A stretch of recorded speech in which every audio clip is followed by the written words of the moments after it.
बिस्मिल्लाहिर्रहमानिर्रहीम। प्यारे बच्चों और दोस्तों, आज हम आपको उस रोशन वाक़े की तरफ ले चलेंगे जब सारी दुनिया अंधेरों में डूबी हुई थी और एक अजीम रहमत के तौर पर अल्लाह ताला ने अपने हबीब हज़रत मोहम्मद मुस्तफ़ा सल्लल्लाहु अलैहि वसल्लम को इस दुनिया में भेजा। अरब की सरजमी जहालत में डूबी हुई थी। लोग बुतों की पूजा करते, औरतों पर जुल्म करते, गरीबों और यतीमों का हक दबाते। शराब नोशी, जुआ, लड़ाई झगड़े आम थे। लेकिन कुछ चुनिंदा लोग अब भी तौहीद यानी एक अल्लाह की इबादत पर कायम थे। इसी माहौल में मक्का शरीफ में काबा मुक़द्दस मौजूद था, जो हज़रत इब्राहीम अलैहिस्सलाम और उनके बेटे हज़रत इस्माइल अलैहिस्सलाम ने तामीर किया था। लोग उसका तवाफ तो करते, लेकिन साथ ही बुत भी पूजते थे। प्यारे बच्चों, अल्लाह ताला जब अपने हबीब को भेजने वाले थे तो कुदरत ने कई निशानियां ज़ाहिर कीं। उस वक़्त की किताबों में भी ये बशारतें मौजूद थीं। हज़रत आमिना रज़ियल्लाहु अन्हा, जो कि आप सल्लल्लाहु अलैहि वसल्लम की वालिदा थीं, उन्होंने अपनी हामिल हालत में अजीब अजीब मंजर देखे।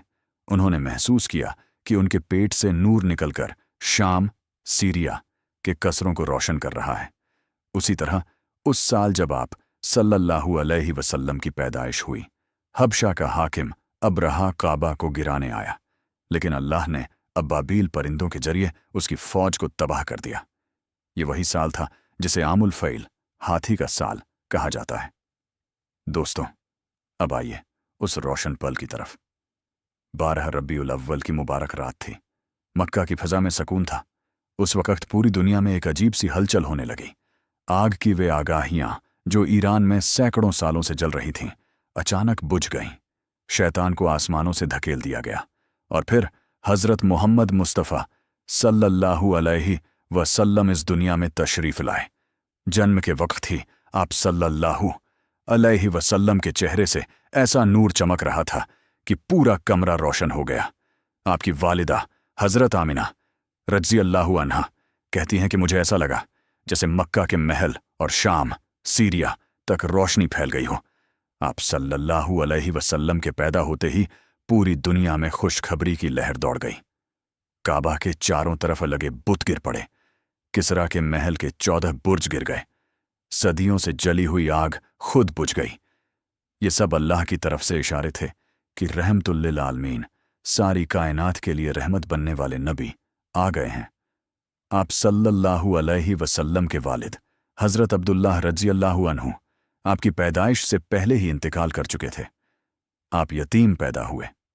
वालिदा हज़रत आमिना रज़ियल्लाहु अन्हा ने बड़ी मोहब्बत से परवरिश शुरू की।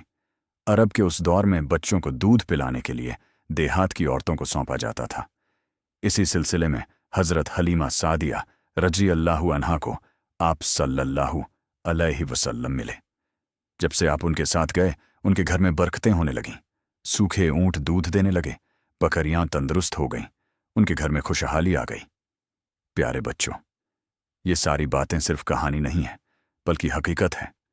हमारी इस्लामी किताबों में, खासकर आला हज़रत अहमद रज़ा खान रहमतुल्लाह अलैह की किताबों में भी पैदाइश अक़दस सल्लल्लाहु अलैहि वसल्लम के इन वाक़यात का तफसीली ज़िक्र मिलता है। आला हज़रत ने लिखा है कि जब सरवर कायनात हज़रत मोहम्मद मुस्तफ़ा सल्लल्लाहु अलैहि वसल्लम पैदा हुए तो सारी कायनात ने खुशियाँ मनाईं, फरिश्तों ने सजदे किए और सारी दुनिया पर रहमत का साया हो गया। तो प्यारे बच्चों, ये था वो रोशन वाक़या जब रहमतुल लिल आलमीन सरवर कायनात हज़रत मोहम्मद मुस्तफ़ा सल्लल्लाहु अलैहि वसल्लम इस दुनिया में तशरीफ़ लाए। हम सब का फ़र्ज़ है कि इस नेमत पर शुक्र अदा करें और उनकी बताई हुई सुन्नतों पर अमल करें।